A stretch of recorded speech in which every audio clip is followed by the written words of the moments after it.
Their shadow dims the sunshine of our day as they go lumbering across the sky, squawking in joy of feeling safe on high, beating their heavy wings of owlish gray.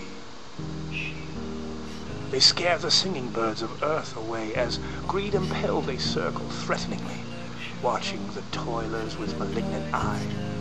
From their exclusive haven, birds of prey, they swoop down for the spoil in certain might, and fasten in our bleeding flesh their claws.